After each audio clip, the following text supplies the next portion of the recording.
ఒకే Telugu view పాయింట్కి తిరిగి స్వాగతం.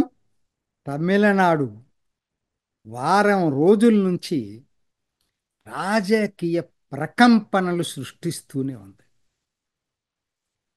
నేనేదో స్టాలినో లేకపోతే మోడీ రామేశ్వరం యాత్రనో కాదు. ఈపీఎస్ అమిత్ షాని ఢిల్లీలో కలిసిన రోజు దగ్గర నుంచి మొదలైంది ఈ రాజకీయ ప్రకంపన. కానీ ఆ ఒక్కరోజే అది. అక్కడి నుంచి మొదలై ఇప్పటిదాకా కూడా అన్నామలై అన్నామలై అన్నామలై అన్నామలై తమిళనాట బీజేపీ సారథిగా ఉండబోతున్నాడా? తప్పించబోతున్నారా? తప్పిస్తే వచ్చే పరిణామాలేంటి? బీజేపీ భవిష్యత్ ఏంటి? అన్నాడీఎంకే బీజేపీ పొత్తు పెట్టుకుంటే ఎలా ఉండబోతుంది? అన్నామలై లేని అన్నాడీఎంకే బీజేపీ పొత్తు ఎలా ఉండబోతుంది? ఇవండి రాజకీయ ప్రకంపనలు అన్నీ. ఒక ఛానల్ కాదు, బీజేపీ అనుకూల, బీజేపీ వ్యతిరేక, రకరకాలుగా అన్ని రకాల టీవీల్లో, సోషల్ మీడియాలో విపరీతంగా జరుగుతున్నటువంటి చర్చ ఇదే. ఎందుకని? ఒక్కటి వాస్తవం అండి, ఎన్నైనా చెప్పండి. Annamalai created a history in Tamil Nadu politics. అది ఎవరు మర్చిపోలేరు. ఇవాళ అన్నామలై బీజేపీకి రాష్ట్ర అధ్యక్షుడిగా ఉండబో ఉండ ఉండటం లేదు అనేటువంటి భావన తమిళనాడు బీజేపీ క్యాడర్ జీర్ణించుకోలేకపోతున్నారు. అది ఈపీఎస్ కోసం అన్నామలై బలవుతున్నాడనేటువంటి భావన క్యాడర్లో బలంగా వెళ్ళింది. అది నిజమో కాదో తెలియదు. చాలా ఛానల్స్, చాలా వార్తా సంస్థలు మీరు మేము పొత్తు పెట్టుకోవాలంటే అన్నామలై తప్పించండి అని చెప్పి ఈపీఎస్ కండిషన్ పెట్టినట్టుగా రాస్తా ఉన్నాయి, చెప్తా ఉన్నాయి. దాంట్లో నిజానిజాలు మనకు తెలియదు. కానీ ఆ నేరేటివ్ బాగా కిందకి వెళ్ళింది. క్యాడర్ కూడా ఫీల్ అవుతున్నారు.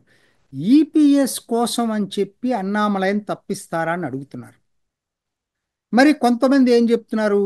ఎందుకంటే వాట్ ఎవర్ మేబీ, అన్నామలై కన్నా బీజేపీని ఇష్టపడేటువంటి వాళ్ళు కూడా వాళ్ళు ఏమంటున్నారు? ఇవాళ మనం అన్నాడీఎంకే బీజేపీ కలిస్తేనే ఒక అర్థం పరమార్థం ఉంటుంది, లేకపోతే ఇద్దరి ఉనికి గల్లంతవుతుంది అనేటువంటి వాదన బాగా వినపడుతుంది. అంటే కేడర్లో కాదు, కేడర్ నాయకుల్లో.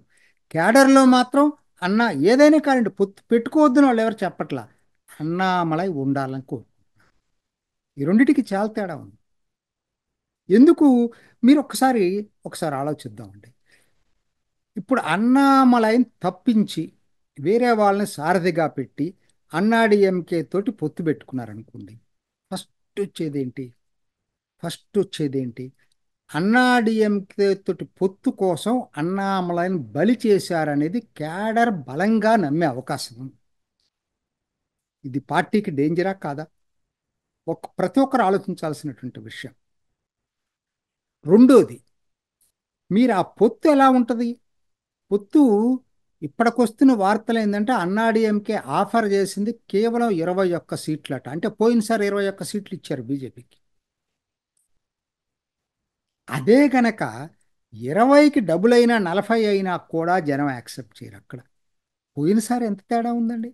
21% అన్నాడీఎంకేకి వస్తే లోక్సభలో 11% బీజేపీకి వచ్చింది. నేను చెప్పేది పార్ట్నర్స్ని పక్కన పెట్టండి, వీళ్ళిద్దరు రెండు పార్టీలకి 11% అంటే ఏంటి? మీకు రెండింత అన్నాడీఎంకే కంటే ఒకంత బీజేపీకి ఉంది. మరి ఆ మేరకు సీట్లు రావాలి కదా పొత్తులో. రాలేదనుకోండి, ఇందాక నేను చెప్పింది ఇంకా బలంగా క్యాడర్ నమ్ముతారు. ఎందుకంటే అదవరకు వేరండి. అదవరకు ఈపీఎస్ కూరలో కరివేపాకులాగా తీసేశాడు బీజేపీని.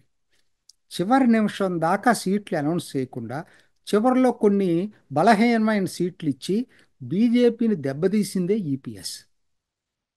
ఇవాళ అదే ఈపీఎస్ నేను 21 సీట్లతో మొదలుపెట్టాడంటే కోపం రాదా కేడర్కి?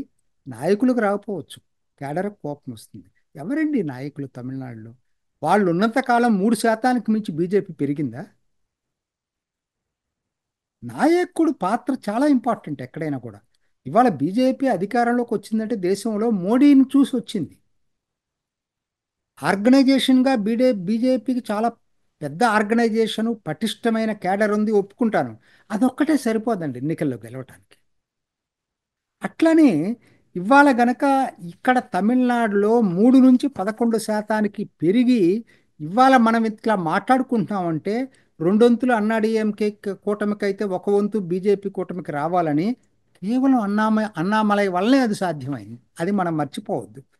ఇంకా మూడోదండి, అసలు మీరే తీసుకొచ్చారు. ఏఐఎంకే, ఓపీఎస్ లాంటి వాళ్ళందరినీ మీరు తీసుకొచ్చారు. ఇప్పుడు వాళ్ళ భవిష్యత్తు ఏంటి? వాళ్ళని ఏం చేయబోతున్నారు? ఇది చాలా అందరూ అడుగుతున్నటువంటి ప్రశ్న. వాళ్ళని మీరు వదిలిపెట్టకుండా మీరు మరి ఎన్ని సీట్లు ఇస్తారు? ఎట్లా మీరు గౌరవప్రదమైన సీట్లు సాధించినప్పుడే వాళ్ళకు కూడా మీరు అకామిడేట్ చేయగలరు. సరే, ఇవన్నీ ఒకవైపు అయితే ఇంకోటి నడుస్తుంది. చాలా ఆశ్చర్యకర పరిణామం. సెంగుట్టియన్ చాలా సీనియర్ లీడర్, అన్నాడీఎంకే పుట్టినప్పటి నుంచి దాంట్లో ఉన్నటువంటి వ్యక్తి. ఒక విధంగా ఈపీఎస్ ఆయన దగ్గర పిఏగా ఉన్నాడు. సెంగుట్టియన్ సీనియర్ లీడర్. ఆయన ఢిల్లీ వెళ్ళి యూపీఎస్ కలవకముందే అమిత్ షాను కలిసి వచ్చాడు. సరే, పోయిన వారం శనివారం, ఆదివారం అక్కడే ఉంది కదా నిర్మలా సీతారామన్. నిర్మలా సీతారామన్ని శనివారం కలిశాడు ఆయన, సెంగుట్టియన్. అట్లానే ఆదివారం ఇంకొక లీడర్ అన్నాడీఎంకే ఎక్స్పెల్ చేసింది అదివరకు ఆ లీడర్ని, పళనిస్వామి, కేసీ పళనిస్వామి. ఆయన్ని ఆయన ఆదివారం వచ్చి నిర్మలా సీతారామన్ని కలిశాడు. ఏం జరుగుతుందో ఎవరికి అర్థం కావట్లేదు. అసలు తమిళనాడు బీజేపీలో ఏమిటి, అసలు ఈ సెంగుట్టియన్ బీజేపీలో చేరతాడా, లేకపోతే సెంగుట్టియన్ను టీటీవీ దినకరన్ను ఓ పన్నీర్ సెల్వంతో కలిపి ఒక ఫ్రంట్ ఏర్పాటు చేస్తుందా? అసలు ఎవరికేం అర్థం కావట్లా. అన్నామలై సారథిగా ఉండి వీళ్ళందరినీ కలుపుకొని వెళ్తారా, లేదా అన్నామలైని దించేసేసి అన్న ఈపీఎస్ కోసం అని చెప్పి, ఎందుకంటే సేమ్ కేస్ట్ అనే పేరుతోటి వేరే సారథిని తీసుకొస్తారా? ఎవ్వరు ఏం చెప్పలేకపోతున్నారండి. ఇది త్వరలో అమిత్ షా చెన్నై వస్తాడట. ఏది ఏమైనా ఈ మధ్య ఇంకొక పుకార్లు ఏంటంటే అన్నామలై రాజ్యసభకి పంపించబోతున్నారనేది. అది మీరు అనుకోవచ్చు, అది గౌరవప్రదం, అన్నామలైని ఎక్కడ మేము తక్కువ చేసి చూడలేదని మీకు అనిపించవచ్చు, క్యాడర్ కనిపించాలి. చాలా ఇంపార్టెంట్. పొత్తు అవసరం అన్నాడీఎంకే తోటి, కానీ అన్నామలై అంతకన్నా అవసరం. అది గుర్తుపెట్టుకోవాలి బీజేపీ కేంద్ర నాయకత్వం. అన్నామలై మీరు అన్నాడీఎంకే తోటి పొత్తు పెట్టుకుంటారా పెట్టుకోరా ఒక విషయం, కానీ అన్నామలై అవసరమైతే 2026 అసెంబ్లీ ఎన్నికలకి అన్నిటికన్నా చాలా ఎక్కువ అవసరం ఉంది మన బీజేపీకి. ఒంటరిగా పోటీ చేసినా 11% మించి ఓట్లు సాధించగలడు. సీట్లు వస్తాయి, ఎన్ని వస్తాయో చెప్పలేను కానీ. అంటే మీరు అనొచ్చు సీట్లు ఇంపార్టెంట్ కదా అని. మీరు తమిళనాడు రాజకీయాల్ని మిగతా దేశంతో ఆలోచించొద్దు. ద్రవిడవాదం బలంగా ఉన్నటువంటి రాష్ట్రం, వేళ్ళూనుకున్నటువంటి రాష్ట్రాన్ని మొట్టమొదట ద్రవిడవాదాన్ని తుత్తునీయలు చేస్తుంది అన్న. ఒక్క రోజులో జరగదు ఇది. మీరు మిగతా అన్ని రాష్ట్రాల్లో మీరు ఎన్నికల పొత్తులు పెట్టుకోండి, బట్ తమిళనాడులో అన్నామలై మాట వినండి. ద్రవిడవాదాన్ని తుత్తునీయలు చేయాలంటే కనీసం 5 నుంచి 10 సంవత్సరాలు పట్టింది. అది అన్నామలై మొదలుపెట్టాడు. దాన్ని పూర్తి చేయనివ్వండి. అంత మాత్రాన ఆయన దుందుడుగ్గా ఒక్కడే వెళ్తానని చెప్పట్లేదు. నాకు తెలిసిన వార్తలు ఏంటంటే ఈపీఎస్ కాకుండా ఎవరైనా అన్నాడీఎంకేలో వాళ్ళ ఉద్దేశం ఏంటంటే ఏఐఎంకే, ఓ పన్నీర్ సెల్వం, సెంగుట్టియన్, సిపిఎస్ అందరినీ కలిపి కొత్త నాయకుడు సెంగుట్టియన్ ద్వారా పొత్తుకి అయితే బెటర్ అనేది. లేదంటే అసలు అన్నాడీఎంకే కాకపోయినా సీమాన్ తోటి పొత్తు పెట్టుకోనైనా సరే వెళ్తే బీజేపీకి దీర్ఘకాలంలో భవిష్యత్తు ఉంటుందనేది ఇంతకుముందే నేను చెప్పాను వీడియోలో. నాకెందుకోనో అది చాలా భవిష్యత్తు బీజేపీకి తమిళనాడులో పునాదులు గట్టిపడాలంటే ఇది చాలా ముఖ్యం. ఏది ఏమైనా అన్నామలై సారథిగానే 2026 అసెంబ్లీ ఎన్నికలకు వెళితేనే దీర్ఘకాలంలో బీజేపీ భవిష్యత్తు ఉంటుంది. లేకపోతే క్యాడర్ నిరుత్సాహపడిపోవటం, పొత్తు వలన అన్నాడీఎంకేకి లాభం చెందటం వలన చివరికి జరగబోయేది ఏంటి? ఎప్పటిలాగే తమిళ రాజకీయాలు రెండు ద్రవిడ పార్టీల మధ్య ఉండబోతున్నాయి. అట్మోస్ట్ మూడు ద్రవిడ పార్టీలు జోసెఫ్ విజయ్తో కూడా కలుపుకొని బీజేపీ భవిష్యత్తు దెబ్బతినకుండా చూసుకోవాల్సినటువంటి బాధ్యత అమిత్ షాది. తొందరపడి పొత్తుల కోసం అన్నామలైని బలి చేస్తే నష్టపోతుంది బీజేపీ.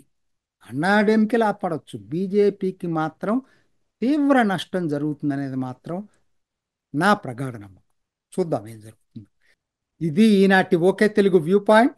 మరొక ఎపిసోడ్లో మళ్ళీ కలుసుకుందాం. నమస్తే. చూసారు కదండి. మరి ఈ వీడియో కనుక మీకు నచ్చినట్లయితే ఒక లైక్ కొట్టేసి మీ అభిప్రాయాన్ని కూడా కామెంట్ బాక్స్లో తెలియజేస్తూ ఇలాంటి ఇంట్రెస్టింగ్ అప్డేట్స్ కోసం మా ఛానల్ని సబ్స్క్రైబ్ చేసుకోండి.